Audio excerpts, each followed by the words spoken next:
देखो बच्चों, अब ये जो अथवा वाला है इसका सेकंड सवाल हम करते हैं। 3m² + 9m + 6। ठीक है, देखो इस सवाल में तुमको ऐसे सवालों में पहली बात तो क्या देखना है, दोनों वेरिएबल, दोनों चर संख्याएं सेम होनी चाहिए, m है, और यहाँ पे कोई वेरिएबल नहीं होना चाहिए। ठीक है, तुम्हारे इसी लेवल के आएंगे तो तुम्हें इतना ध्यान रखना है। ठीक है, m है, यहाँ पे नहीं होगा। फिर देखो एक चीज़ और देखनी होती है, इन सवालों में तो क्या था, यहाँ कुछ था नहीं, तो अगर मैं कॉमन लेती तो कोई नंबर कॉमन नहीं आ रहा था ना।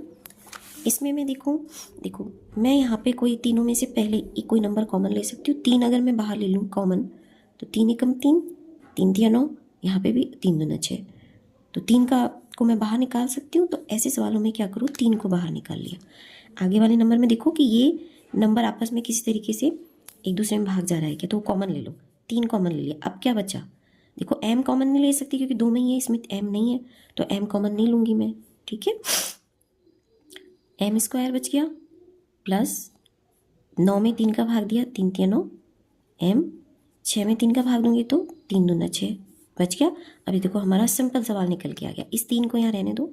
अब हम क्या करेंगे कि इन बीच वाली जो टर्म है सिर्फ इसको ही स्प्लिट कर लेंगे। कैसे, m², ठीक है, 2 है यहाँ पे, 1 2 एकम 2, सिंपल 2 है तो 2 का तो खाली क्या होगा, 1 ही, 2 को 1 से गुणा करूँ तो 2 एकम 2 आ गया, 2 + 1 कर दूँ क्योंकि इन्हीं नंबर को जोड़ना होता है, तो 3 आ गया। देखो जोड़ने से 3 आ गया। और ये साइन दोनों प्लस के ले लूँ मैं, 2m + m, एक हम लिखते नहीं है। तो देखो अब बीच वाले का एक बार देख लो, इसको वापस सॉल्व करने से ये आना चाहिए 2m, और ये दोनों प्लस क्या, प्लस प्लस प्लस, 2 और 1 3, 3m आ गया। साइन बड़ी संख्या का साइन, 2 का साइन क्या हो जाएगा, प्लस, तो प्लस आ गया, यानी जो मैंने स्प्लिट करी टर्म सही है। ठीक है, अब मैं क्या करूँगी, वही 2 2 का पेयर बना के कॉमन लेंगे। इन दोनों में से क्या कॉमन है, m, यहाँ क्या बचा, m प्लस m तो बाहर आ गया, बचा क्या 2, प्लस यहाँ पे से क्या कॉमन आएगा, यहाँ पे तो m भी नहीं है और 2 भी नहीं है, तो 1 ले लूँ मैं, 1, क्योंकि इसके आगे भी 1 है, खाली m लिखा हुआ है, इसका मतलब क्या है 1m, है ना। और 1 का भाग मैं अगर 2 में दूंगी तो 2 बार चला जाएगा।